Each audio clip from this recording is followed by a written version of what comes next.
What's up, you lazy entitled bootstrapping boomer?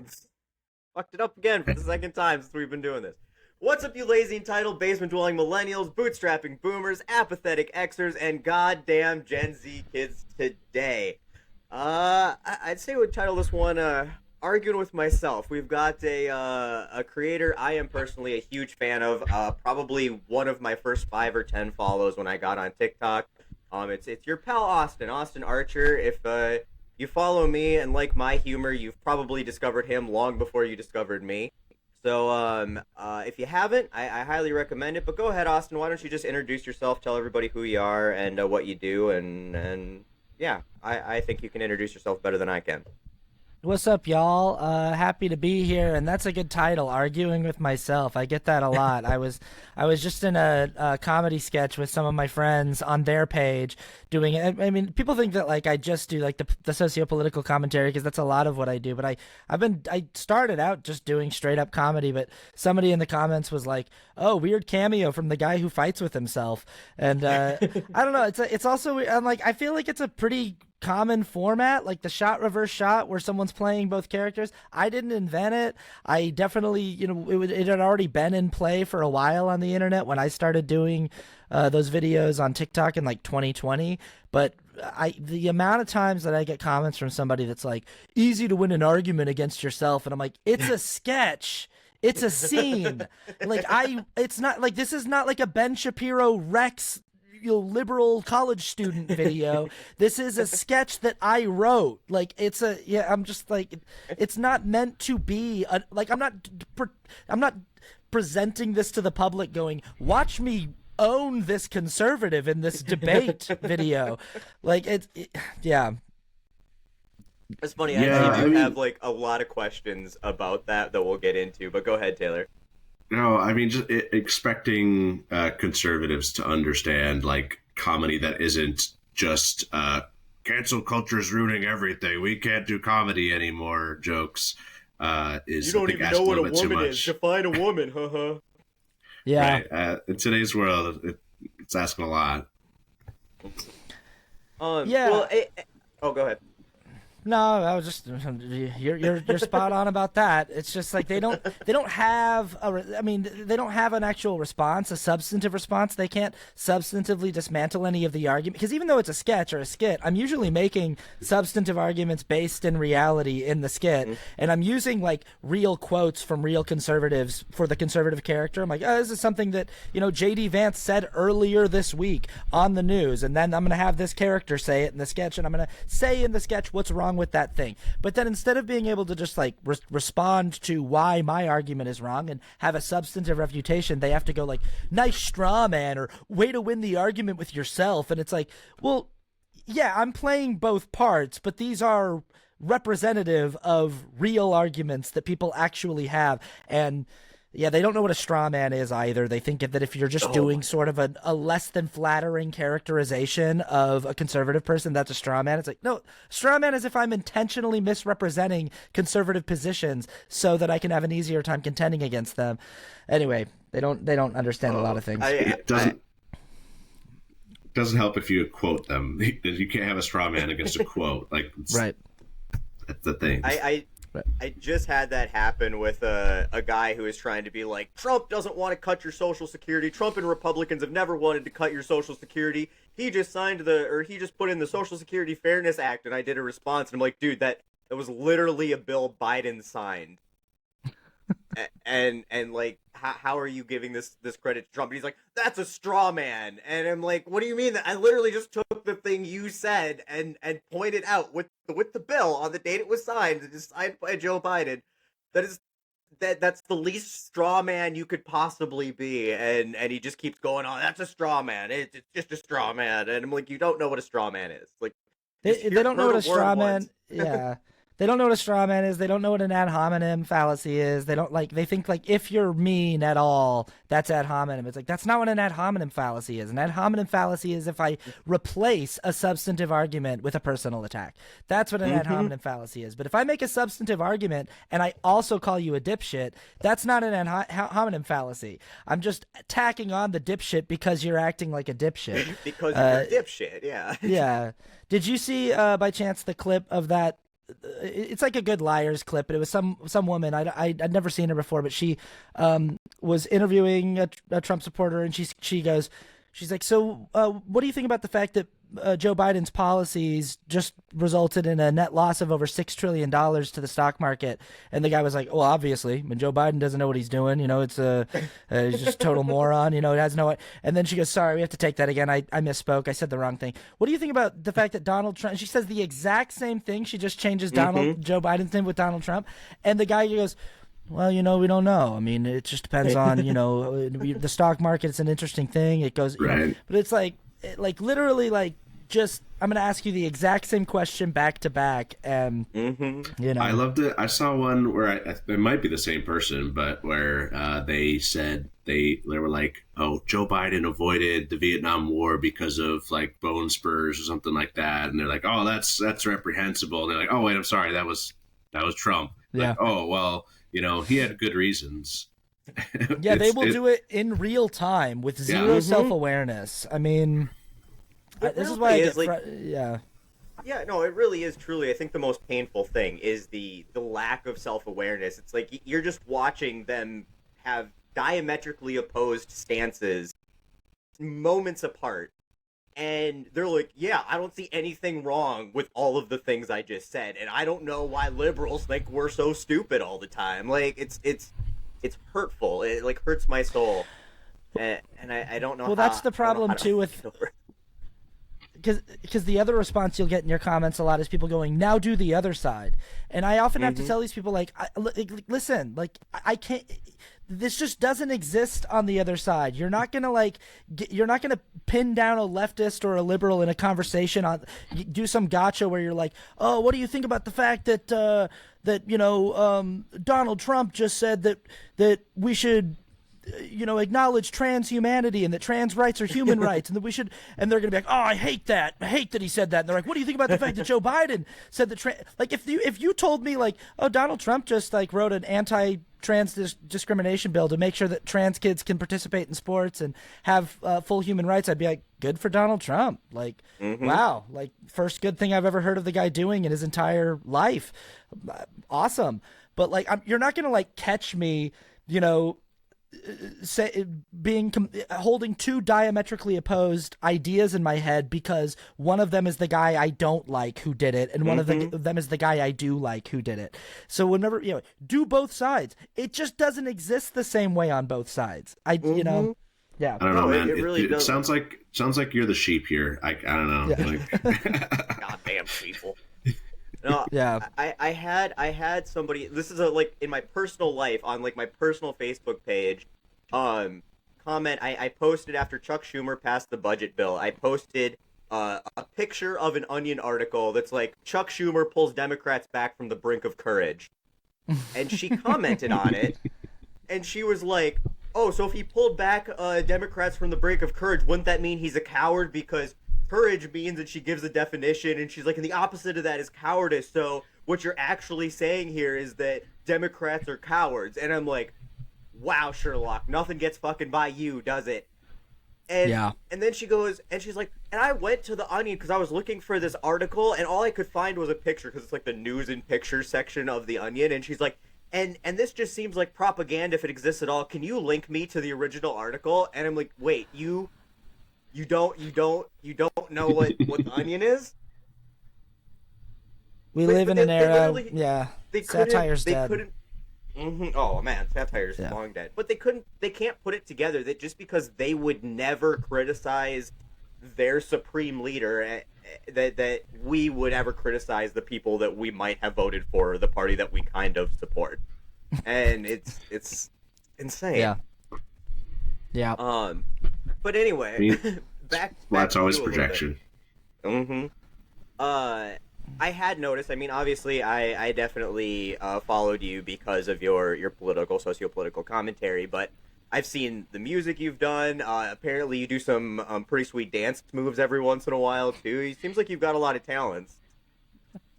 Yeah, it's weird. Like, the algorithm just works the way that it works, and it shows people what it shows people. There are accounts that I follow that I mistakenly thought do one thing, and I'm like, oh, these people just like they do one thing, and I like what they do, but it's like this one thing that maybe gets a little repetitive sometimes. And then if I actually go visit their account, I'm like, oh, they actually don't do just the one thing. It's just that the algorithm only feeds me the one thing that they do. So all I ever see is this one kind of video.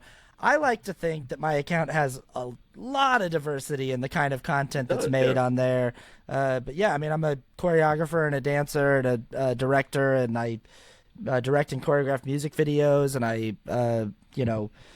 I do comedy sketches with my friends, and we're in it. It's so weird. Like, I've been making comedy with the same group of 3 creators, me and 2 other people. We've been doing it for like 2 years together, and we've made like 50 or 60 videos together, and several of them have gone viral. But every time we're out in public together, the 3 of us, somebody always knows one of us, but they never know the 3 of us together. Somebody's always like, oh man, I'm a big fan of your content, to like one of us, and then we'll always be like, but you must know these guys, right? And they're just like, no, never, I don't know who they are.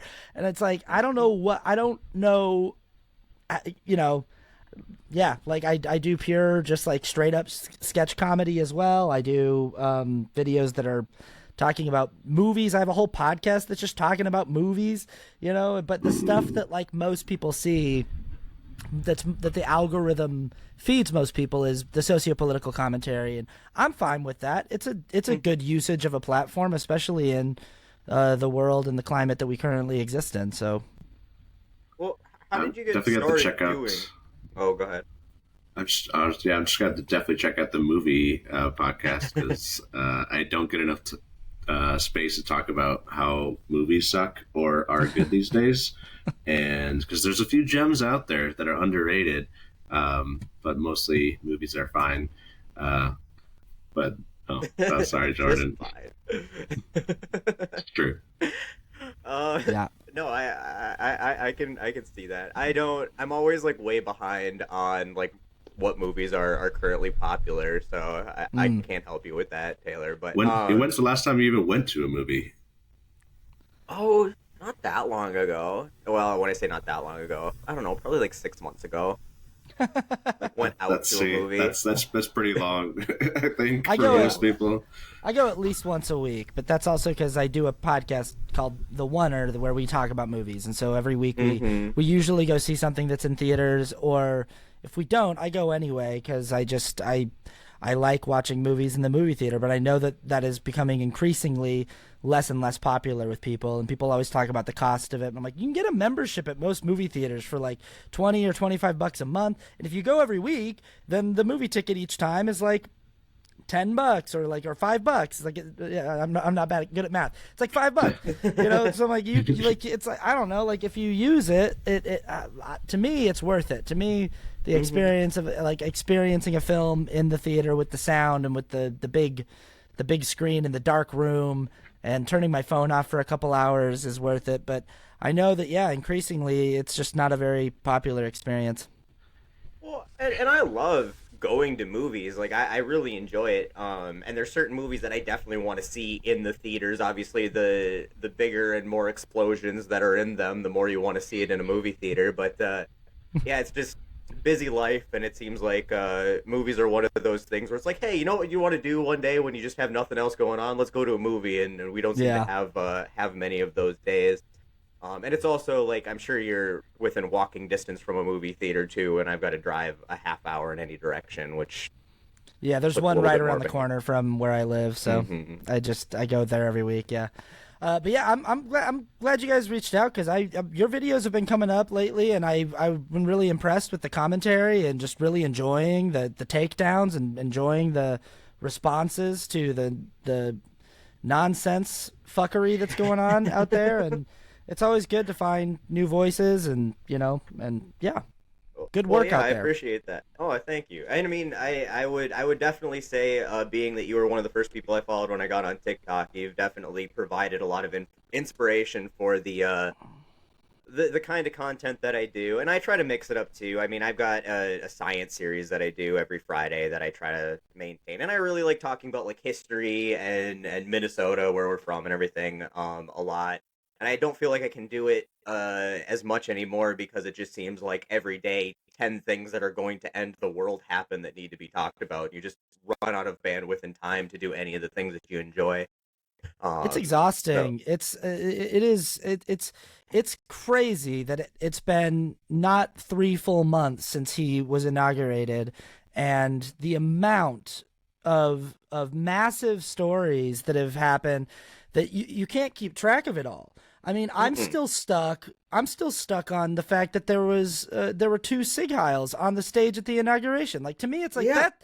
Like, in the 10 years of the Trump political career and political era, there's been so many dog whistles toward Nazism and so many like Hmm. allusions toward, hey, this feels very reminiscent of the National Socialist Party of Germany in the 1920s and 30s. This seems like a very similar tactic. This policy that's being presented, this rhetoric that was just used on stage sounds similar to this rhetoric on this page of Mein Kampf. Oh, this, he just said there's very fine people on both sides of a rally that included Nazis on one side and not Nazis on the other side. Like all these little like hints, but it feels like Elon Musk standing on stage and completely unambiguously doing an emphatic Sieg Heil salute, Hmm.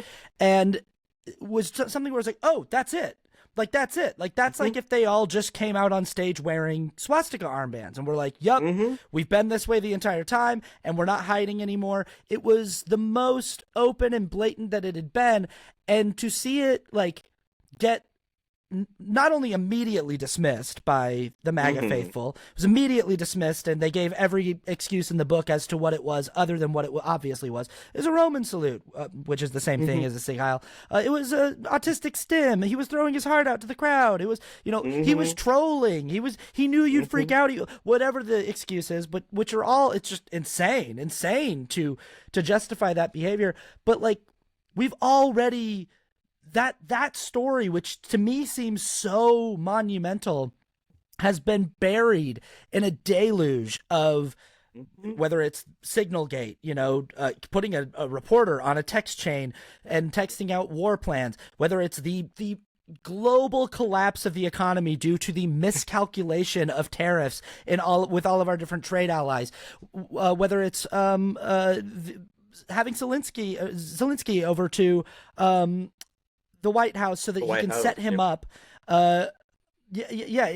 Set him up so that he can have an excuse to simp for Russia and go, oh, well, we had the president of Ukraine over and he didn't wear a suit and he was, like, it's the amount of controversy that has been created and stories that have been created in less than 3 months. It's overwhelming. And if you're in the space of doing sociopolitical commentary online, you can get overwhelmed really, really fast, because every day people will be DMing you with something going, hey, will you talk about this, or will you comment on this, or and it's just like, my commentary on so much of it is just like, it's bad.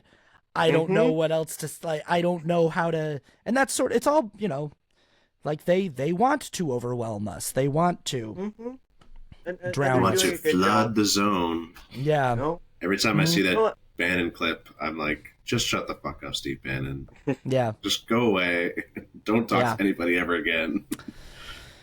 Yeah. But I mean, it's true. It is the point. And early on in this, I put out a couple of videos just like reminding people. It's like they want you to get overwhelmed, and you can't care about everything. As much as we want to care about everything, you need to pick some things that are important to you and some things that are more dire than maybe some other things, and focus on those and do those well and support other people doing the things that they want to focus on well. And but it's hard, especially when you're doing the social political commentary and your fans, your followers want you to talk about specific issues, because every issue that's important to them, they want to hear from the people that that they are consuming media from on these topics. And I totally get that, but it's hard, man. It is hard to just keep up with it all. I feel like I'm 5 days behind on the news every week, and it's 5 days in this atmosphere is 5 years. It feels like in a Yeah, normal news time. it's wild. And if you do take too long to get to one story, there will be people in your audience that will be like, wow, I've noticed that you've been really silent on this. And it's like, it's not that I'm silent on it. I'm aware of it. It's just that there's so many different things that I could be lending my platform to on a day-to-day basis, and I can't get to all of them, and sometimes I can't get to any of them. Sometimes I just don't have the bandwidth to, and sometimes it feels weird to like try to pick which one I'm going to focus on, because there are so many that are worthy of being focused on. And sometimes with the flooding of the zone, there are things like the fact that like Israel's still over there breaking ceasefire arrangements and still committing a genocide, and it's ongoing, and we have to like every once in a while check back in with that and be like, oh yeah, they're still doing that, aren't they? That's still going on, and maybe we should just be focused on that. I guess we should, but it's like you take your eye off the ball, of the local stuff to try to focus on that, and you're like, okay, but also, I mean, geez, I don't know, like it's doing concentration camps now, yeah, right. The fact that like it's like, okay, shouldn't I also care about all of the people who have been found to have no criminal record, who have legal documentation, who have been kidnapped and sent off to torture camps in El Salvador? Shouldn't I care about that too? And should I be trying to make a big long video essay about specifically that? Is that the most pressing thing, or which one of these issues should take the most precedence and have the spotlight? And sometimes what can happen is you can just shut down altogether, because it's just like, yeah. Well, and then on top of that, you have to.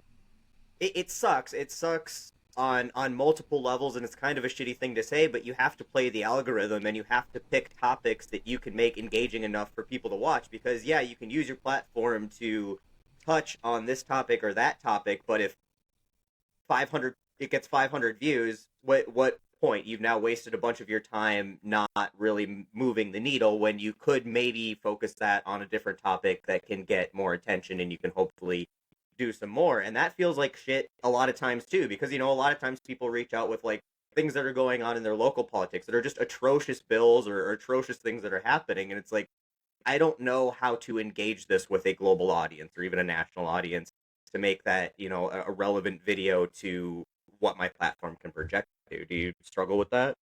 Oh, absolutely. Yeah. When there's, yeah, absolutely. The people will often reach out from their state going, hey, I was just at a town hall and my state is passing this resolution can you talk about this? And I'm like, man, it is important what you're talking about. It is. And having someone like me signal boost it could help potentially, but also I'm being asked to signal boost, stories of like families in Gaza. I'm being asked to signal boost stories of people being kidnapped and black bagged and sent to torture prisons. I'm being asked to signal boost stories of like, and it's like, for me, it's like, what do I actually feel like I have a way in on to talk about? Because sometimes people want me to talk about something where I'll just be like, I just don't have enough knowledge about that topic, and I don't want to fuck it up. I don't want to get it wrong. And I do think that I've talked about this a lot, that sometimes the audience on political pages, they expect you, because you are a person with a platform and an audience who talks about socio-political issues, they expect you to have a take on every single issue, and it should be the exact right take. Like, so you kind of have to be like a specialist and an expert in everything that's going on. And that's not really how community activism works best. Like, there are different people who specialize in different things. There are just certain people who are going to make the brunt of their life's work in public activism civil rights. Like, they're going to be focused on civil rights legislation and making sure that they're trying to fight for more equitable and inclusive legislation on the basis of like, anti-discrimination laws for, protected and marginalized communities, and there are going to be people who are, even in that niche, there are going to be people who are hyper focused on advocating for the disabled community and fighting against ableism and fighting against ableist legislation and fighting for legislation in city planning and community building that focuses on that particular marginalized community. There are going to be people in that niche of focusing on civil rights legislation whose specialty is going to be queer representation and inclusivity. So they're going to be focusing on, trans visibility and inclusivity and, gay and bisexual and pansexual and demisexual and all of and all of the different sexuality representation.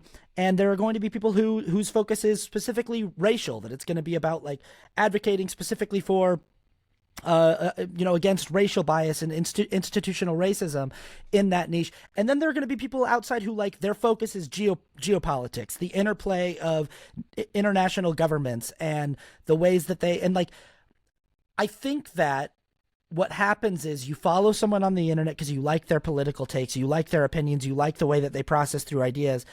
And then you all of a sudden are like, this person needs to have the take on all of these things. And there's a handful of spots that if you look over my content over the last 5 years that I feel there's a handful of topics that I feel more comfortable approaching and that I feel like I have an effective way of advocating for. And there are a handful of topics that I just am like, I think that's better left to some other pages who I just think do it better than me. And I think sort of you kind of have to be the person who knows that, of like knowing what you're good at speaking to and knowing which arguments you're good at crafting and knowing which areas you might you recognize there are just other people who do it better, and maybe you can just point your audience in the direction of those pages and try to signal boost those pages. But oh yeah, absolutely. No, I definitely try to do that because there's definitely a lot of great accounts on there that hyper focus on real specific topics and issues that do better jobs than I could ever hope to do on any one of those topics, and definitely try to signal boost and send them that way. But it does get it's hard to manage sometimes, and obviously you want to make your audience happy. We only have these platforms because they've given them to us, and so you hate not being able to provide what they're looking for too, which is difficult sometimes.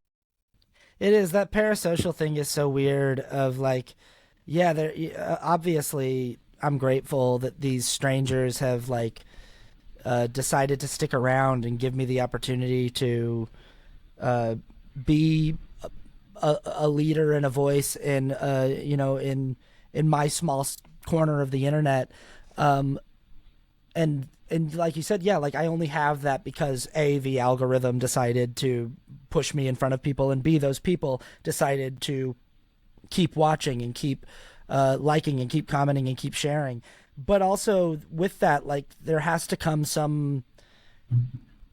you have to learn how to set boundaries with those people and be like, hey, I mean, I'm going to do my best to continue providing you with an entertaining experience when it comes to consuming all of the terrible things that are going on in the world. Hopefully I can make it a little bit funny sometimes. Hopefully I can find a way in to help you craft an argument for when you're talking to your bigoted dad or uncle or brother or sister next. But I don't know. It's like when people say they're disappointed, when people who are just strangers on the internet reach out to me and are like, you said something that really disappointed me. I personally, I just like, there's nothing that kind of irks me more. I'm just kind of like the audacity of you to think that like, that I owe you specifically this experience of like never saying anything that doesn't perfectly align with your values, and that you feel like you can come to me as like somebody who like my mom or something and be like, you've let me down. Like, I feel like it's so, ooh, the dog agrees. Yeah. No, it's absolutely true. It's that irks me, and the you should or you need to talk about fill in the blank just drives me up a wall too, because it's like, obviously, like, you can ask me to cover a topic and everything, but and maybe I'm being just a little overly sensitive about the wording there, but you get that all the time, is you need to talk about this or you should talk about this, and it's like, bitch, this is my platform, and I am talking about stuff that like I feel passionate about, or I feel like I can make a difference in, hopefully somehow or some way. But like, I don't need to talk about anything. Like, I could shut this down tomorrow and not talk about anything ever again. Like, I'm doing my best here, and just it feels so demanding. And I get it's something that I shouldn't be complaining about. But yeah, it's one of those things that kind of irks me every once in a while. Oh, totally. Yeah. And this is actually kind of a point that I have that was sort of on a kind of later point in a larger discussion. But do you think that like it's easier for like conservative organizations or conservative groups to sort of maintain an audience and maintain loyalty to that audience because like most of the things that they're for are like anti whatever, they're like a negative perspective on something that's happening versus like we're trying to promote like positive outcomes, and like it the and how people derive those positive outcomes varies greatly, and so people have issues with the way that you arrive to those outcomes versus if you just hate something and you think it's just not happen, like it's very easy to get to that point. Yes, absolutely. So the question is like, is it in a nutshell is it easier for conservative people with a platform to maintain an audience and sort of maintain good vibes amongst their audience and retain that audience and maybe even monetize that audience and mobilize that audience? And the answer is yes, undoubtedly. I've talked about this with voting all the time, that the problem that so many like far leftist voters don't understand about like our two-party system is, yeah, it's woefully inadequate. And yes, it would be nice to have more than two options, and it would be nice to have a third or fourth or fifth viable option. It would be nice to have something like ranked choice voting. It would be nice to have, it would be nice to have no electoral college. It would be nice to have, for federal elections, it would be nice to have elections that are actually determined by the majority of voters, not just by this outdated, ridiculous sort of DEI voting system for rural white Christian states. But we have the system that we have, and in order to be competitive against Republicans, we need to get on the same page as a united coalition on the left. And it's very hard for us to do that because for several reasons. One is, and probably the biggest reason in my opinion, is we are a much more ideologically diverse coalition on the left than the right is. There's just way more different kinds of people. So the platform that Kamala Harris and Tim Walz, for instance, need to run on is a platform that needs to appeal to Buddhists and Jews and Muslims and Christians and atheists and agnostics and queer people, trans people. It needs to appeal to black people and Mexican people and Arab people and white people and Asian people, Asian Americans. It needs to appeal to everyone because that's who exists on the left. It's a wildly culturally and ideologically diverse coalition of voters who all have similar goals in mind. They all want to push for legislation that gets to that points toward a future that tries to rectify societal imbalances and general like injustices and unfairnesses. And the right has a much more culturally and ideologically homogenous coalition. It's overwhelmingly white Christian people. White Christian heteronormative people. Like it's like 85 to 90% that. And so where these people come from, what informs their their worldview and their opinions and their perspectives is much more homogenous. The experience that they've had, the human experience that they've had is much more homogenous. So it's much easier to develop a platform that caters to them and that makes all of them happy. The other thing is, in general, and this, this is a big generalization, but if you've spent any time trying to engage with American conservatives, you know that this isn't just a straw man, that this is just what is actually true. Is in general, these people are, they don't think critically as much as people on the left do. No. And that goes into the way that they engage with media, so like the way that they, like a person consumes a Ben Shapiro podcast or a Matt Walsh podcast is very different than the way that a member of my audience consumes my podcast. People in my audience are consuming my work with a much more critical lens, trying to, microanalyze every single detail of how I'm going about advocating for our mutual goals. Even though our goals are the same and even though our ideals are the same, they're going to be microanalyzing the minutia of my political strategy, of my messaging strategy, and the effect and their subjective analysis of the efficacy of my messaging. So they'll be coming at me going, hey, I agree with everything that you say, but I don't like the tone that you say it in, or I don't like how often, you kind of use this like divisive rhetoric and stuff. People who watch Ben Shapiro and Matt Walsh, they don't care about that stuff. They don't care about, is the messaging strategy the most effective one? All they care about is, are you on my team or not?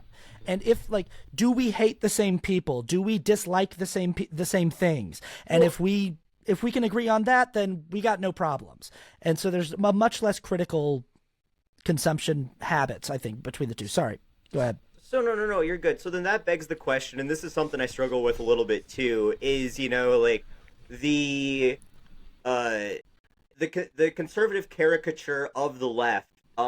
Is there some truth in some of the things they say? Like, we are overly sensitive and too easily offended and maybe too woke when it comes to, is hyper analyzing every word and term we use helping or hurting achieving the goals that we're trying to achieve that would hopefully improve everybody's lives?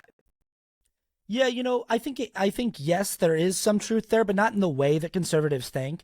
The general conservative view of our hypersensitivity is so reductive. It's just like, oh, you get offended about pronouns, and they don't know what pronouns literally are. They literally don't know what pronouns are as a part of the human language, as a functional part of they use pronouns the English when they're criticizing you about using pronouns. They're like, I will never use pronouns because that doesn't describe what I am. And okay, dude. Jesus never introduced himself using pronouns. Himself is a pronoun. And he literally said I am he, those are pronouns. But they don't know what pronouns are. And they think that we get offended about things that we're not actually getting offended about the thing that they think we're getting offended about. What we're I'm not offended that you used the wrong pronouns. I'm more offended that you refuse to engage with the work of trying to understand gender diversity. I'm more offended that you just are, despite all of the available evidence in the world, are clinging to this idea that gender exists on a fixed, rigid binary, when all of the available evidence in the world suggests that that's not true. That it's just biologically that's not true. There are more, they'll throw all these XX or XY. It's there are more than two chromosomal orientations. There are more than two hormonal orientations. What were you gonna say? Sorry. No. I agree 1,000% with all of that. I guess my question was more pointed at us on the left eating each other over this kind of stuff, becoming almost that caricature sometimes. I'll get criticized because of the way I present an argument by people on the left because I didn't do it sensitive enough to whatever group they felt like I wasn't being sensitive enough to in that particular situation, or whatever it is, and then they will cannibalize an entire movement because one person in the movement isn't doing it the way that they think they should be doing it, or they don't find it as offensive. And that's where I think I was getting that's a caricature that the right has of us, and of course it is very reductionist, and everything in the way that they package that is wrong. But then we do this to ourselves on the right or on the left, and that there's some truth to that. You're on the left, you get it all the time too. Yeah, I got lost down a rabbit hole of talking about the different ways that the right mischaracterizes our hypersensitivity. But the answer to your question is, yeah, absolutely. We do actually have this problem on the left of, rather than just doing what we need to do to work together as a coalition and as a community, we hyper police each other on tone and on specific verbiage. And not that stuff's not important. It is important. It's part of our ideology to be thoughtful about our words and to be thoughtful about our language and to be thoughtful about different marginalized communities and in our messaging. But also we have a really hard time like accepting the imperfections and the flaws of our teammates on the left. And it makes it, I just responded to this guy recently who made this video about how he was like, I had to unfollow an account that I really love on here. He's like, it's an account who's far left, very prominent account. He goes, but the account was getting very angry, and it was just sort of this guy going on angry tirades, and I just don't think that that's very useful right now, and I think it's very divisive, so I had to unfollow. And I was like, but you didn't have to unfollow. You made the choice to unfollow because this account that you admittedly agree with and like was just a little more angry than you're used to. And I would argue that maybe the account has a valid reason to be angry right now. There's a lot to be angry about. And maybe rather than judging the tone of this account, you should lean in and try to be more curious about why they are angry, and consider that maybe a diversity of tactics can be useful, that maybe your content doesn't need to be angry. Maybe your content can be chill and level-headed, but other leftist content can be a little more forceful and a little more angry. Maybe some can be more straightforward and analytical, and some can be more satirical and humorous. I think that part of being in a diverse coalition is having a diversity of tactics, using our diversity as a strength. And what we wind up doing a lot of the time is, if your rhetorical strategic process is different from mine, then you and I don't vibe, and we're not on the same team anymore. And it's like I saw this I continue to see this with Israel and Gaza on the left, that like people who I do not disagree with, we agree that what is happening in Gaza is a genocide perpetrated by the Israeli government, that Israel has been carrying out, war crimes and atrocities for decades in the name of some, misguided philosophy of Zionism, racist philosophy and ideology, and that they have been, perpetrating apartheid and ethnic cleansing and all manner of atrocities. We agree that these things are bad, and we agree that these things should stop. When it comes to how we are going to most effectively advocate for the victims of these atrocities, the people in Gaza, we disagree on strategy. Their strategy was to all-out protest, just not vote at all, or vote for Jill Stein, or, do something. But it's like, I personally I cannot to this day see the usefulness of that strategy. I don't see how that actually meaningfully helps anyone. It seems performative to me, and it seems like it only exists to soothe the ego of the person casting the protest vote. It seems like it's just a way to go, well, I didn't support it. And it's like, but you did, because you did nothing. And there were options that you had where you could have done something, but it would have meant maybe kind of getting your hands dirty a little bit, because that's just what it means to participate in geopolitics like an adult. And we disagree on strategy, but because of that, we've become like mortal enemies. And the way that they characterize someone like me is, oh, well, I guess you're just cool with genocide then. And it's like, no, not at all. It's such a gross mischaracterization, because we have a strategical disagreement, and they start using all of these bad faith rhetorical argumentative strategies like the right does, where they just start calling you like a genocidal baby murderer, and you're like, that's not true. That's not who I am. And you and I have the same end goal in mind. But because we disagree on strategy, on which strategy would be the most effective, you got to treat it as though we are, I'm a neo-fascist shit lib, and you're a true leftist with true principles. And I do think, we can cannibalize each other and be our own worst enemies when we do stuff like that. And it makes it really hard for our coalition to actually get anything done when we're constantly trying to, I don't know, absolutely. The Gaza thing was far and away, I think, one of the most frustrating things for me, just in my entire life, being involved or just geopolitically aware, if anything else. And obviously I had a platform, and again, I was on the same page. I'm like, yes, this is absolutely a genocide. I'm like, this is the only strategical way I can see to reduce harm with this issue. Like, yes, both parties are going to support Israel at this point, and right now in 2024, there's nothing we can do to change that. But one party has some accountability to its voters and is at least acknowledging that there needs to be some sort of reduction or guardrails, because their voters will stop voting for them, and the other parties like turn the shit to glass. We'll put up Trump resort and casino Gaza, Right. and they're like, "Yep, no, you can't do that." And then as soon as they lose, and we're like, "We're going to lose, and this is going to result in more people dying. Like more people are going to die either way, Yeah. but this route will result in more people dying, and that blood will be on your hands, even though you're trying to exalt yourself and put yourself on this pedestal that somehow you're above us because we are playing with the system that we are forced to play with." And then once they lost, and Trump is like, "Yeah, what's taking you so long? Wrap this shit up." Uh, they're just quiet. They're just gone. It's like it was all virtue signaling, wasn't it? You never really did care, and now you tore apart the very structure of the system that was being built to try to reach the same end goals that you said you wanted to reach. And it's been disheartening on doing this type of content, seeing that one of the people in the comments said, outlib one another. And yeah, that's really what it is. It's just like who can virtue signal the most and be the best leftist in their rhetoric. And I think, as far as left wing sort of phrases, I think the phrase, scratch a liberal and a fascist bleeds is probably, well, like in a certain context, it makes sense.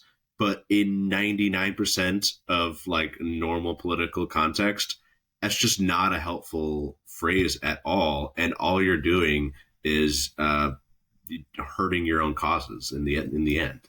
Alienating your teammates, alienating the people who are actually going to look. Here's the thing: again, being part of of an ideologically diverse coalition, and I try to explain this to like far leftists that because all the people that were like, if they had just catered their campaign to us, they would have won. It's like what a campaign looks like that is exclusively catered to far left ideals and radical ideals is a Jill Stein campaign. She got 800,000 votes. You need 80 million votes to win a presidential race in America.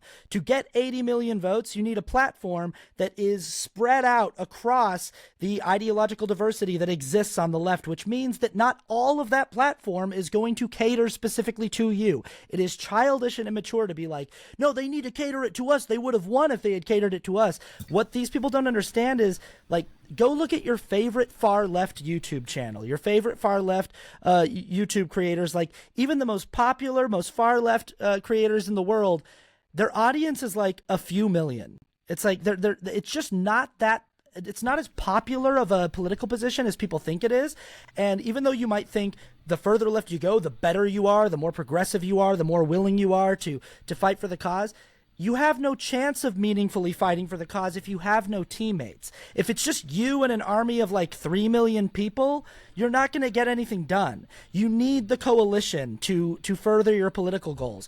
And even though they're like the Democrats are not going to be serving your specific needs and wants in the immediate sense, they're going to orient the ship more in the direction of your goals than the Republicans will. And that's so, like, to try this scratch a liberal and a fascist bleeds thing. It's just as reductionist as centrists who kind of say, I see no difference between these two sides. Basically, it's like there's this purity thing that happens in the mind of a lot of far leftists where it's like anyone who is one step more to the right than I am is indistinguishable from a Nazi.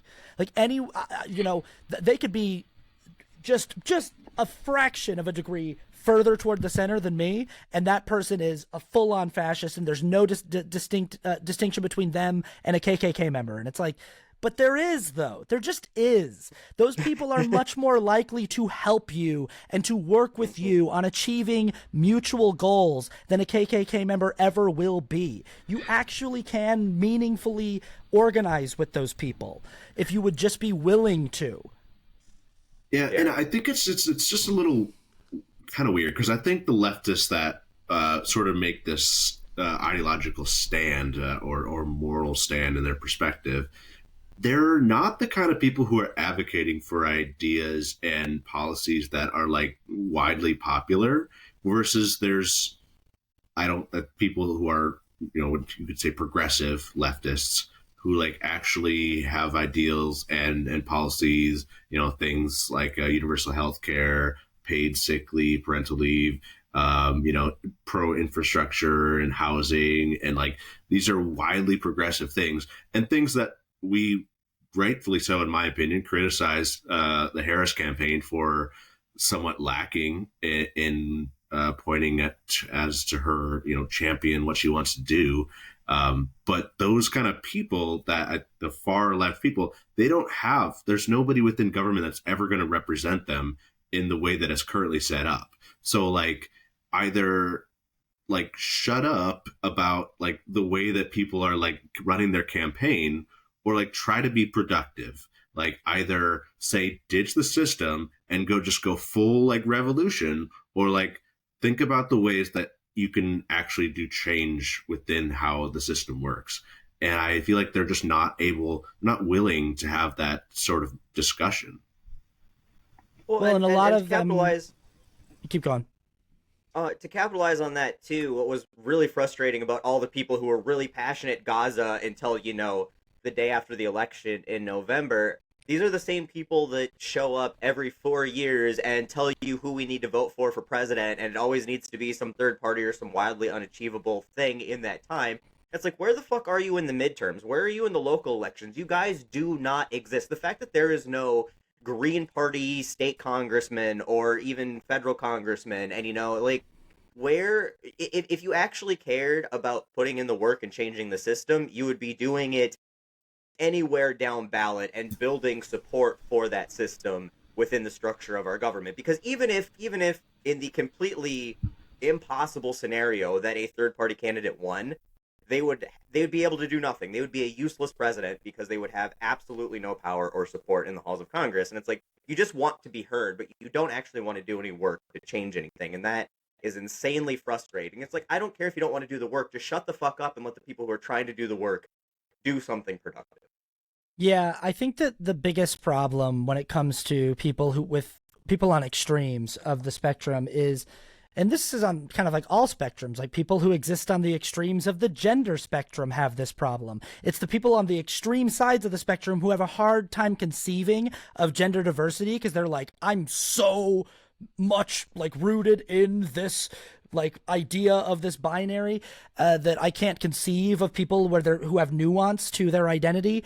And it's the same in political ideology, that the concept of ideological rigidity, of being immovable and having no flexibility or fluidity in your ideology, or no ability to kind of go, I don't know, I think this might be the most effective strategy, but I could be wrong, and being open to different ideas and different approaches, being willing to make compromises and things like that to further your goals overall, to being willing to play a long game and develop a strategy that has some kind of long-term achievable possibility to it, some kind of viability to it. Because what happens when you are ideologically rigid, even if it's about ideological things that are good things to care about, is you do develop this inability to collaborate.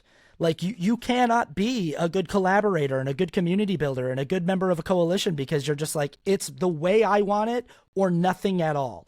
And as you said, Taylor, you talked about how there's this option of like going full on revolution. And these people love talking about how they're going to eat the rich and do the revolution. Yeah. And my whole entire adult life they've been talking about it, and I'm like, right. Then fucking it's like a Red do Dawn. It. It's like a Red Dawn fantasy. I swear to God, for leftists, it's like, oh, I can't wait for the Russians to invade so I can shoot up some Russians that are trying to take my country. It's like that's never going to happen.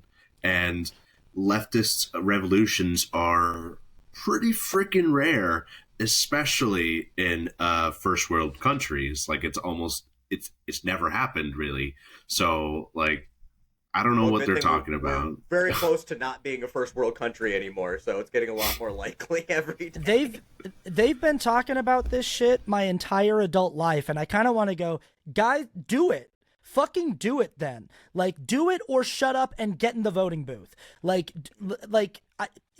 also, I have a lot of problems with accelerationist philosophy, with people who just want to go, I want to hasten on the revolution, because similar to their political strategy in the 2024 election, accelerationist political philosophy is so willing to throw marginalized and vulnerable communities under the bus, and it's a long shot bet. It's like, I will throw disabled people and queer people and people of color and indigenous people under the bus. Those are the people who are going to suffer the most under some kind of, civil war outbreak, some kind of violent revolution, overthrow of the government. Those are the people who are going to suffer the most and who are probably going to feel it the hardest. And I'm willing to sacrifice them for the long-term goal of being able to achieve our leftist, progressive, socialist utopia in the future, where we have much better, much more humane laws. But it's like, that assumes so much. It assumes that you're going to win the war for the new country. Right. Government. I don't think they understand that, like, if you're for an accelerationist ideal, and I think unfortunately with Donald Trump being elected,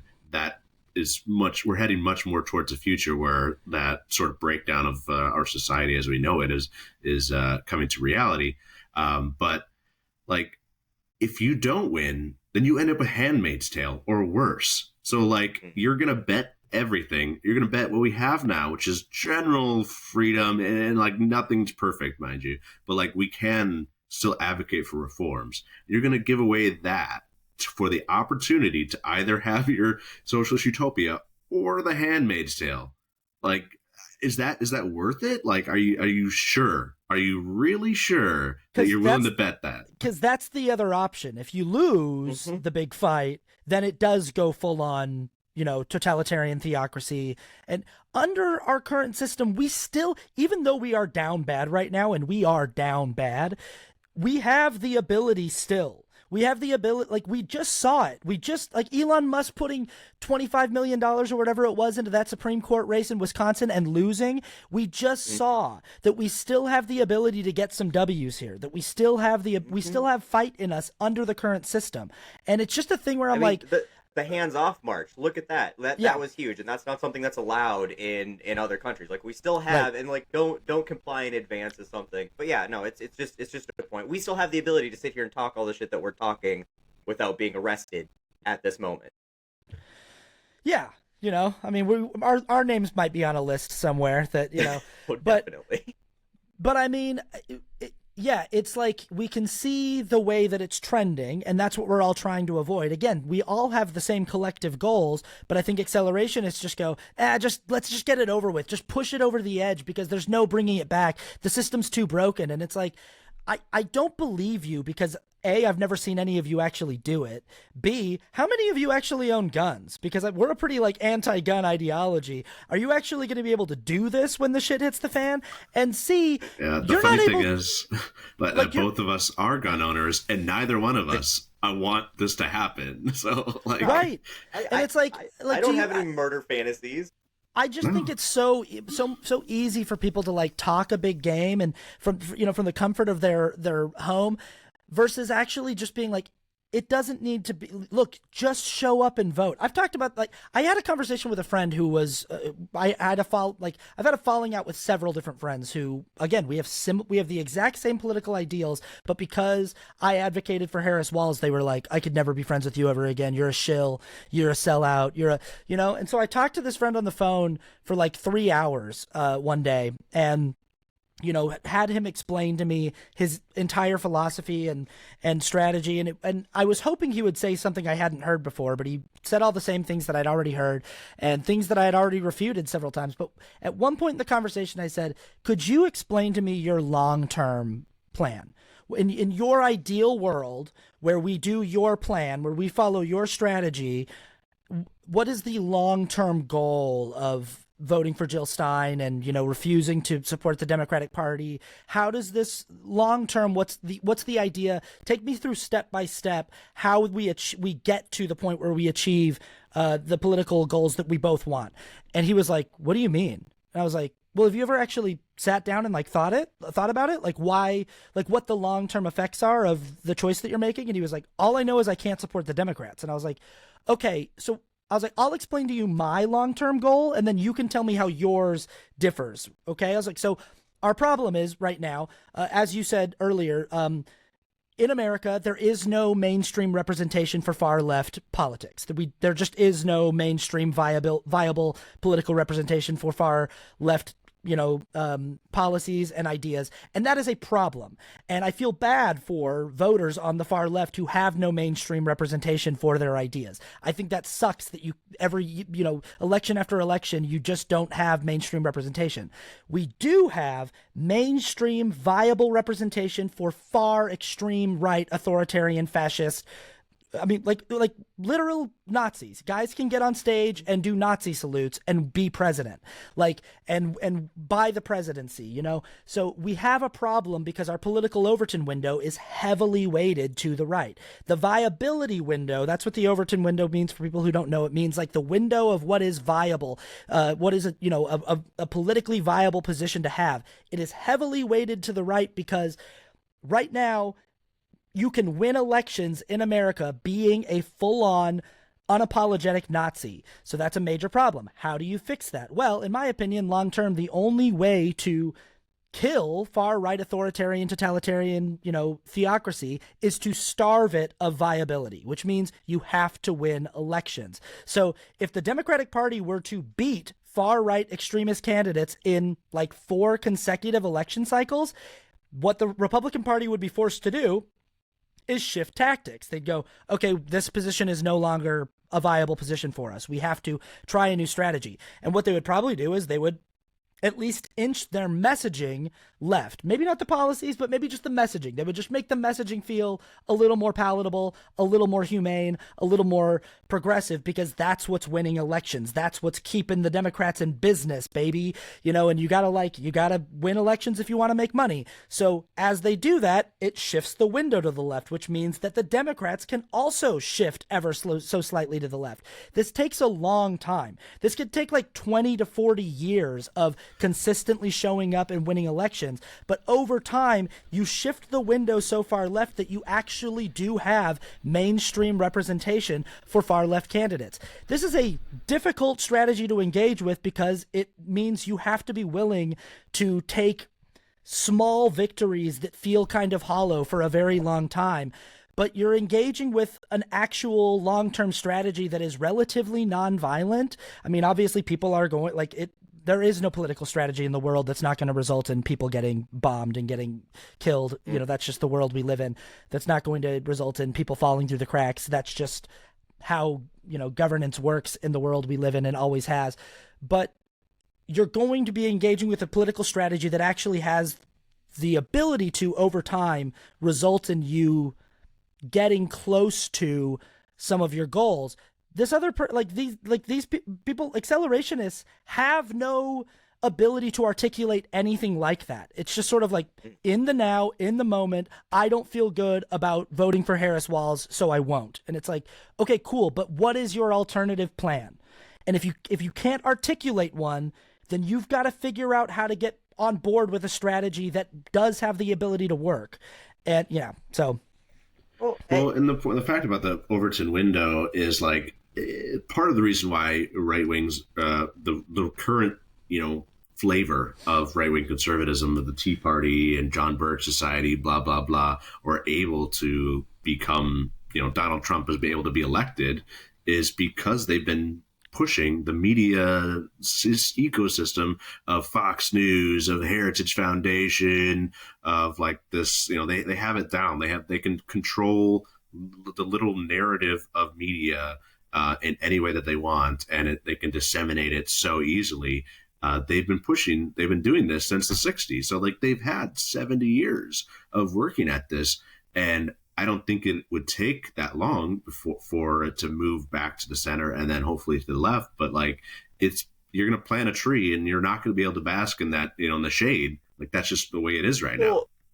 I think too, though, is there's a spot in the middle where we could have much faster, because we've seen the very slow shift of conservative takeover of the media and of the political messaging and political sphere as it is.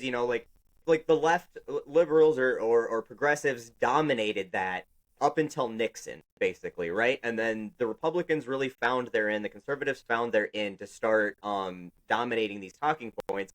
And we saw that slow shift. We really saw it through the Reagan years. Then we saw it through, the Bush years with the boot in your ass America bullshit. But then the Republicans started losing kind of control of the Frankenstein's monster that they built, and we had the Tea Party, which was the blueprint for MAGA, and MAGA, which took over this entire thing. I mean, it was a very slow shift, and it became very fast, very quickly. And they did it because you don't need a ton of representation. You just need enough representation to hold your party hostage in Congress, and that's all they did.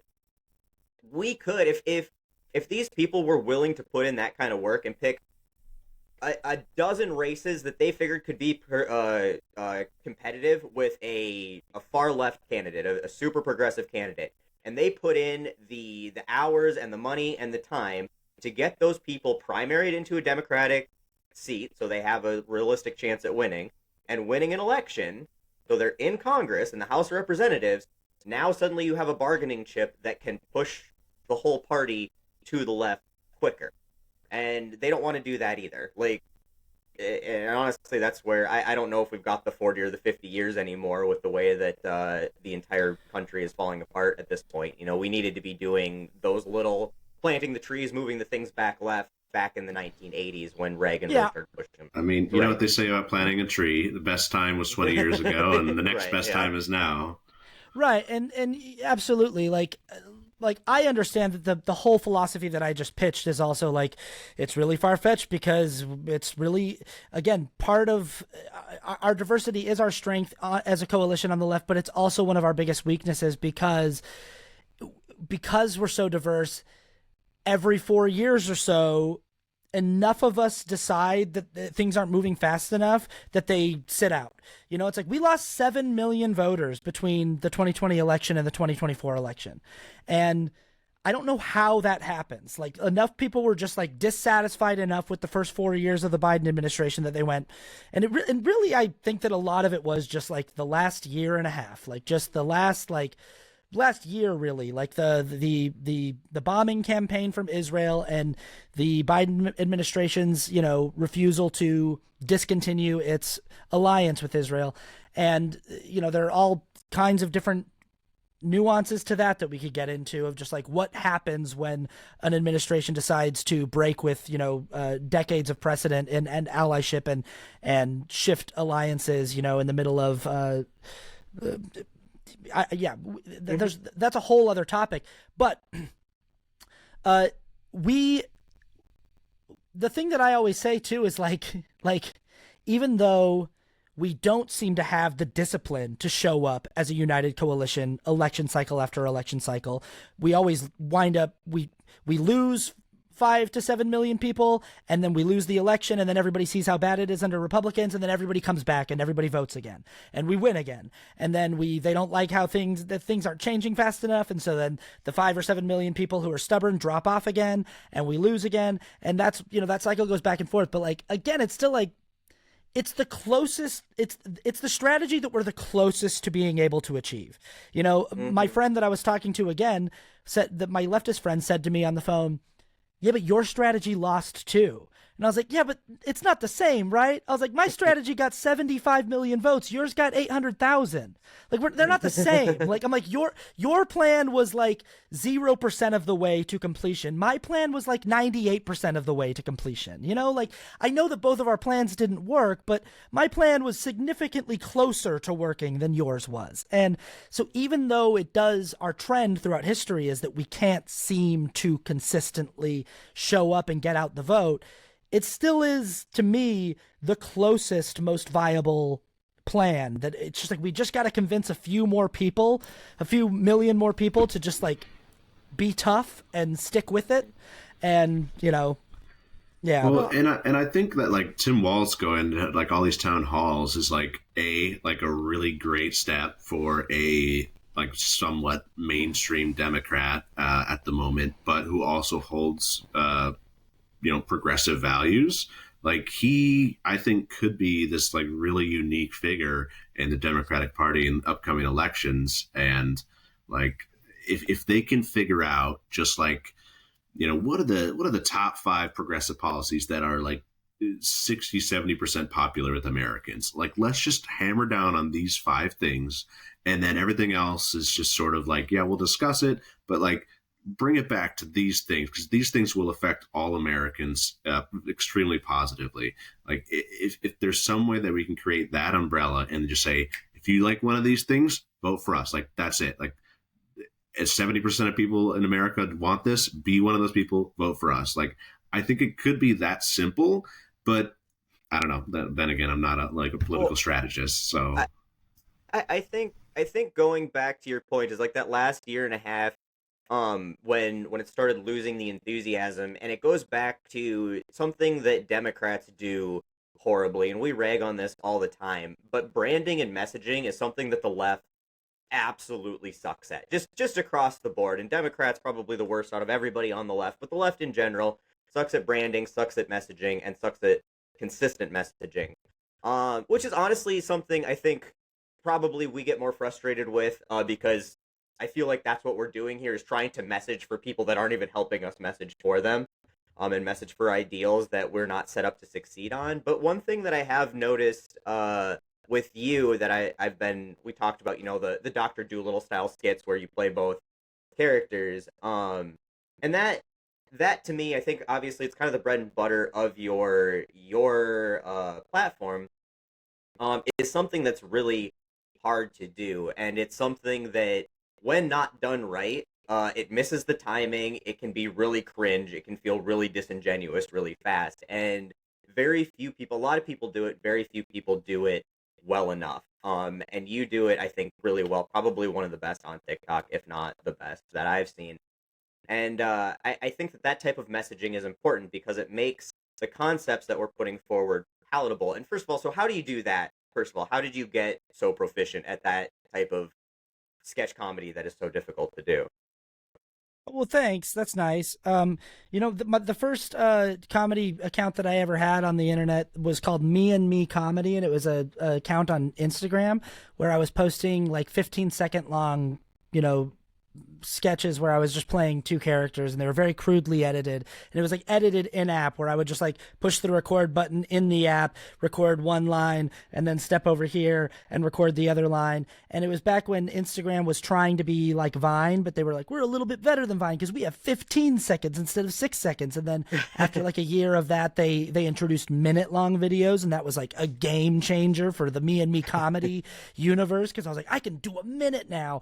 But I had no followers on that account. I had like 250 people following that account, and I was mostly just doing it as like a creative exercise, while my acting career was stalling out and I wasn't getting any work. And it was just like a fun little release for me, and I didn't find an audience doing it until 2020 on TikTok. And then even then I still had to like, I was doing it for like a couple years before someone got in my DMs and taught me the 180 rule for how to make sure my axis looks like the 2 characters are looking at each other, because I could never figure it out. I would be editing and I'd be like, which way is the camera supposed to go so it looks, and I have so many old videos where they're like not looking at the same place, the 2 characters.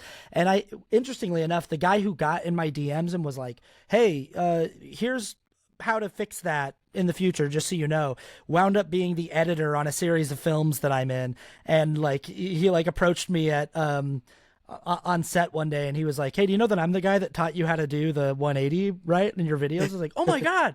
So like that was crazy. But I had, the short answer is practice. Like I did it a lot, and I sort of refined my editing skills to like figure out how to get the characters to overlap each other just enough so that it feels real, figuring out when to cut to a reaction shot of the other character so that the conversation feels organic. And, sometimes the reaction shots can be the funniest shot in the sketch. So like finding the right moment for a reaction shot that can punctuate a joke or punctuate a moment really well, and make the conversation feel like it has flow.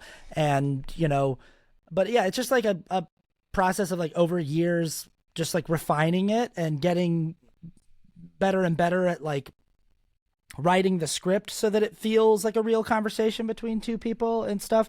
I do want to say one thing though about your point where you said, that progressives and Democrats and leftists or on the left is terrible at messaging. This is a really, really common gripe, right? That like people are like, oh man, we suck at messaging. We're so bad at messaging. How come our leaders are so bad at messaging? I think again, this all goes back to the difficulty of trying to be viable on the left because of the mass amount of diversity on the left. You've got language barriers and cultural barriers and you have so much more ideological diversity that it's not that we suck at messaging. It's that it's harder to craft a message that can be so universally understood and appealing to such a diverse swath of people.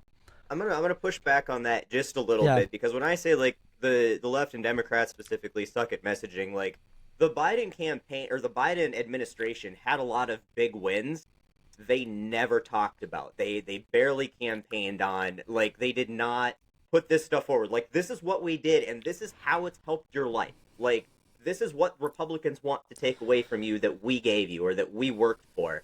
And like he didn't get a lot of that, and I feel like that is repeatedly what happens is they spend a lot of time in focus groups and listening to maybe what donors think. I don't really know where the breakdown is in that, but there's not even things that should be across the board easy wins to message that are popular ideas from moderates to progressives.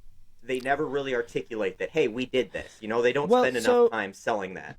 Well, I'm gonna disagree with you there again, because one of the main ways that I made money over the last 5 years is I get paid by political activist organizations that do activism on behalf of the Democratic Party and on behalf of the Biden-Harris administration. And people like this last year during the election cycle, a bunch of leftists found my name on some of the payrolls for some of these companies, and they were like, "He's a paid shill," and I was like, "Yeah, this is my job."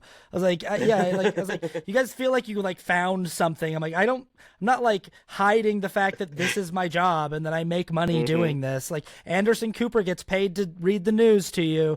Ooh, but like one of the ways that I make money is I work with these political activist organizations that do not get funded directly by the Democratic Party. They can't legally. The Democratic Party can't fund them because that would mean they're funding propaganda. And at least that's how it's listed under like the use of public funds. They can't do it. So I had contacts at the White House that I could talk to, and I would talk to them regularly, and they would let me know about things that they were doing. And then I would go to the companies that I worked with and said, hey, my contact at the White House said that this is a thing that's coming down the pipeline. Do you guys want to set up a contract to do something about that? I had a whole series on my TikTok page called Something Cool the Biden-Harris Administration Did Recently that was like, it's like 30 episodes long that is just, it's all about all of the major accomplishments of the Biden-Harris administration. And I was just one of like hundreds of creators that were being put out there to try to disseminate this stuff and they're again using a diversity of tactics. My voice and my approach was one tactic, but all of the different creators that they were using all have different voices and different tactics and different approaches. So when I hear this, I'm just like, it's like, right after the election, I went to brunch with a guy who was like, man, if she could have just said one time that she wanted a ceasefire, she would have won the election. And I was like, she did say that. And he was like, well, I never heard her say it. And I was like, I don't know how you missed it because she said it so many times. And so I don't doubt that you never heard anyone talking about the accomplishments of the Biden-Harris administration, but it wasn't for lack of trying. Like we were out here talking about it. Like I was out here talking about it. And here's the thing is my audience the entire time was calling me a shill for it. People weren't going, oh, cool information, Austin. They were going, oh my God, who paid you to say this? Like, shut the fuck up, dude. So it's just that like leftists and people on the left are hard to message to. We're cynical and like difficult to like. I was telling them like, here's a really cool piece of legislation that's exciting, and people would go like, shut the fuck up, he's a war criminal. And I'd be like, okay, well, like they don't like we're a Whereas people on the right, you just go like, hey, did you know that Trump just found $50 trillion in fraudulent government spending? And they just go, wow, that sounds real. And they just believe it uncritically. And so it's not that they're better at messaging than us. It's that the people that they're messaging to are dumber and are like easier to message to. Yeah. So I don't disagree with that. I don't disagree with that. I guess I think like when I talk about this, because obviously I do my absolute best to stay engaged with what's going on politically and especially through the campaign season, because I was trying to sell the Biden and then Harris campaign to people because I did not want the dystopian hellscape that we now live in. So like I was out there doing the same messaging. But I think that we get into our little like echo chamber bubbles. But when I was looking at what was coming out of Harris specifically, I heard a lot of talk about immigration, and it was the wrong talk, like the painfully wrong talk. I heard a lot of talk about Gaza, and she said almost sort of the right things, but there could have been a lot of like she could have just said, this needs to stop without Israel has the right to defend itself caveat. You know, bookending that, but the people of Gaza need, and that's what I say, like, the messaging was always tiptoeing around almost too many things, where it's like, sometimes you can just say something blunt and basic, or sometimes you don't need to chase that Overton window to the right like they did on immigration. I still think that's a little, that's a little bit, like, it kind of the whole point of, like, what we were saying at the beginning with, like, how do you have to say the exact right thing? I felt like the DNC did the whole Palestinians dirty by not allowing a single Palestinian person to speak at the Democratic National Convention. I don't think that Harris's rhetoric was like, I don't think you were ever going to get anything more from a presidential candidate. And in that time frame, I feel like it was fine for a presidential candidate. Not what I would have said, obviously, you know, but it's not what I would have said, and it's not what I said. Like, it's not like on my platform, like, I use much stronger language to advocate for Palestine and to condemn Israel, and I continue to. And like, so like, I'm not saying that like the messaging is exactly what I would want it to be. What I'm saying is their job is hard. They have to win 80 million votes, and they have to message in a way that's going to placate the people on the far left, but also like when people are like, how come they're trying to get moderates and never Trump Republicans? And it's like, because those are votes that they can get, and they need to get every vote that's possible. They can't just go like, fuck everyone but far left progressives, and if you're not cool with it, then fuck you. That you're not going to win a presidential election that way. And so that's what I mean when I say the messaging it's not that they're terrible at it, it's that it's orders of magnitude more difficult than the job that conservatives and Republicans have. It's just a much more difficult job to try to figure out how to communicate a platform that is appealing to as broad of a, you know, just this broad, diverse coalition of voters versus just telling people like, hey, don't worry, immigrants are bad and I'm going to make the economy numbers go up. And that's all you have to do on the right is just be like, economy go up, immigrants go out. And people are like, woo, and be like, trans people bad. And they'll go like, woo. And it's like, it's really, really simple. And it's not as simple on the left. I do think they did, to Jordan's point, though, I think they did make a few messaging, just like major blunders. I said that too. I said they for sure fucked up. Like I don't agree with all of it. I'm just saying, I don't think that it's as simple as like they suck. I think it's like, it's hard. Like, it's just like, they didn't do it the way I would have done it, but also I don't know if I could win a presidential election. So, yeah.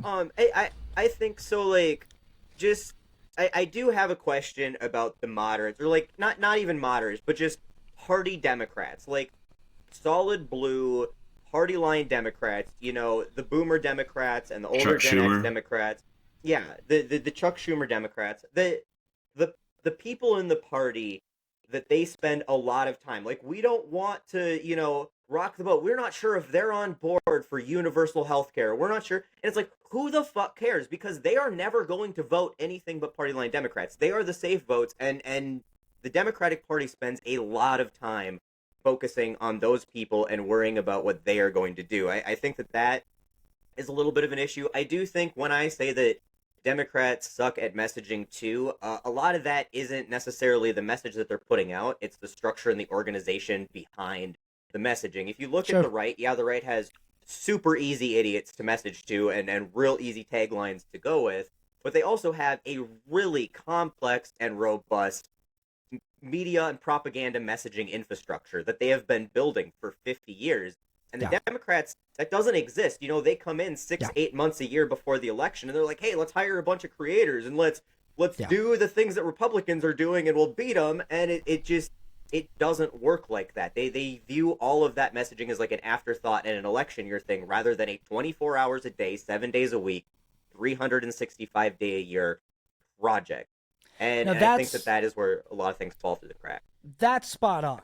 So in my experience, at least, like I went and did a week in Pennsylvania at this like house that one of these, organizations that I work with flew out a bunch of creators to Pennsylvania and had us just like make content in a house together for a week. And they were asking us there, like, what can we do to better support you guys? And my answer again and again and again was like, get more money. I just was like, we need more money. Like, you guys pay us something, which is cool. And like, it's cool that you flew us out here. But I was like, honestly, like, I would have rather you paid me more money than flown me out here. I would have rather you just like, I'm like, when I look at the apparatus that right-wing and conservative messengers and creators and social media personalities are operating with, they are so much more well-funded than we are. We are such a like ragtag, group of like, just where they're like, I don't know who's funding these organizations that are paying people like me, but it's always just like, it feels like they have a very limited operating budget, and it feels like the budget for right-wing conservative media outlets feels unlimited. It just feels like they just have millions of dollars to give to anyone. They can just give any person. They can just put Kyle Rittenhouse on a speaking tour and just be paying him hundreds of thousands of dollars. He's completely unqualified, but because he's like Riley Gaines, they can give her own, organization and her own, like, to advocate for, I tied for 5th place against a trans woman, Right. Of the 9 trans athletes in the NCAA right now. Yeah. It's so crazy. But people like me, who I've been, my whole life has been this for the last 5 years. Every time I get approached by one of these organizations, they're just like, obviously we don't have a lot of money, but we can offer you this. And it's like, cool, awesome. But I don't see anybody, who's out here doing the work to try to get the message out, who's actually being given like, we're going to pay for you to be in a studio with a team, and you're going to have your own editors, and you're going to have, we're going to have, so that we can take a lot of the pressure of the process of creating the content off of your shoulders.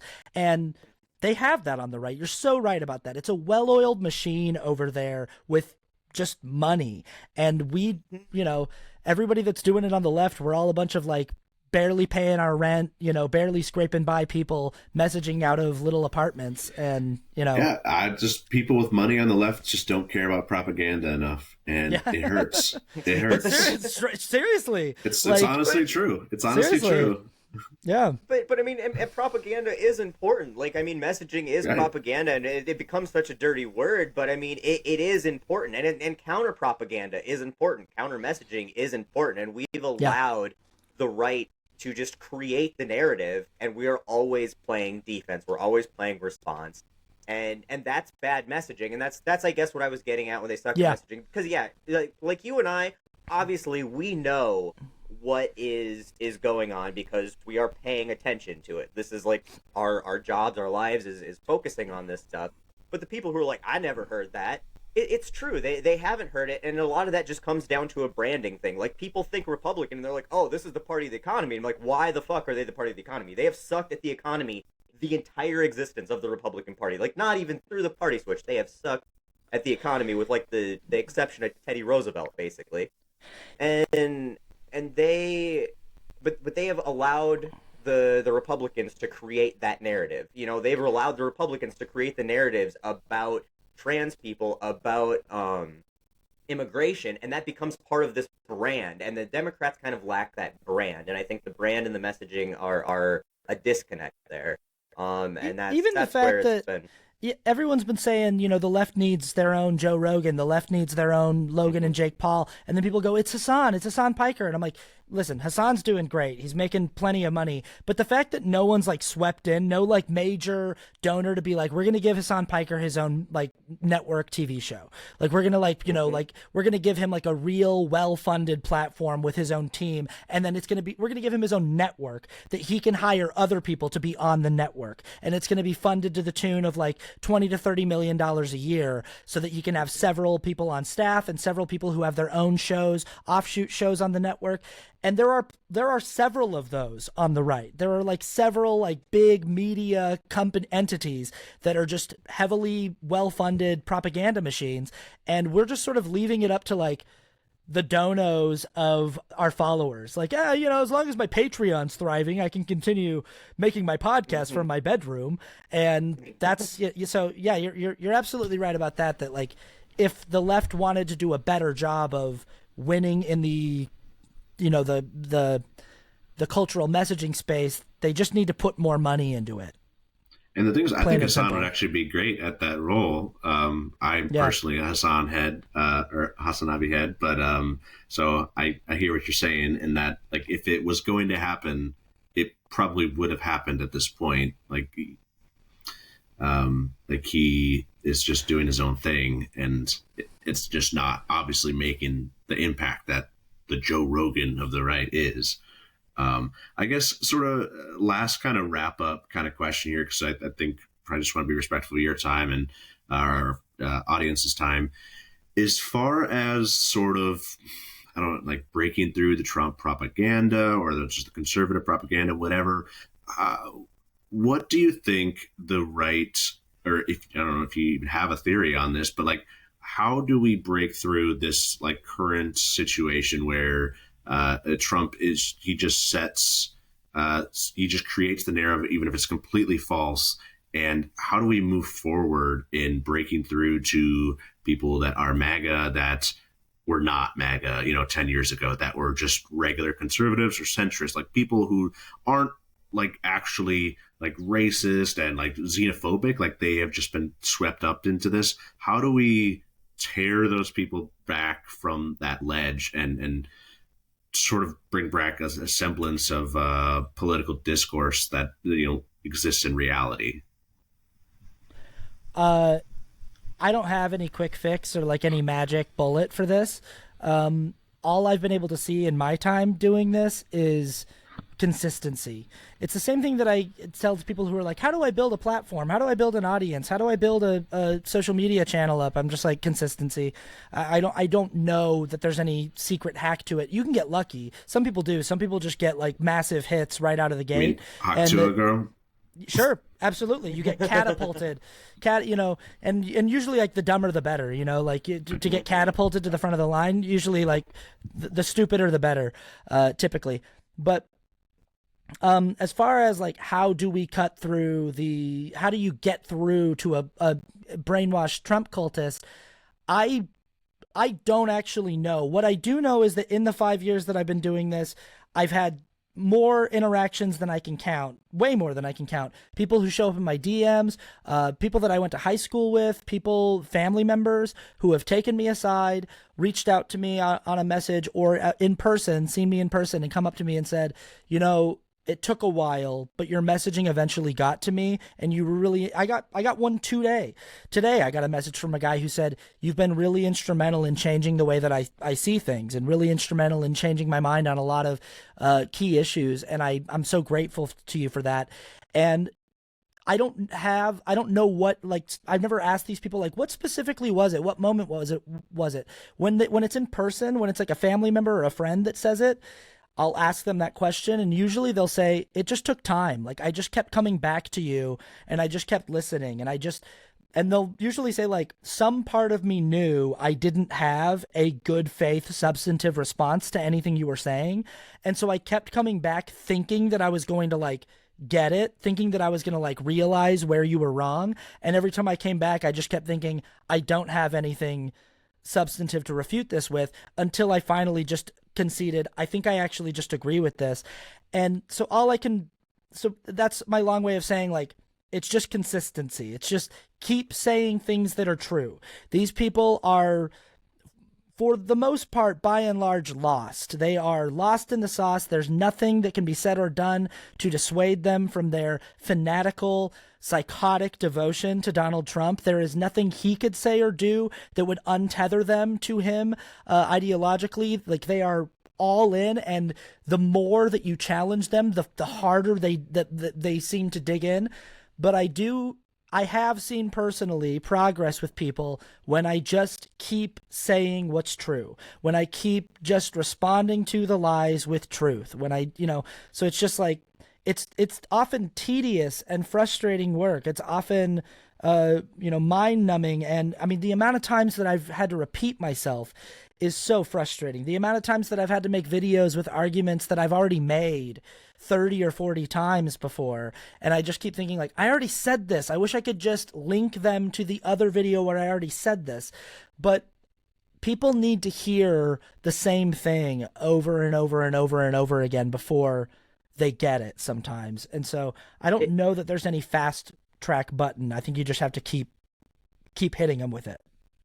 It does almost make the grinding repetitiveness of disputing these stupid arguments over and over again worth it, though. When somebody does come up and say, hey, like, you genuinely changed the way that I perceive something, you've really allowed me to consider, different options that I didn't consider anymore, or different viewpoints that I didn't consider before.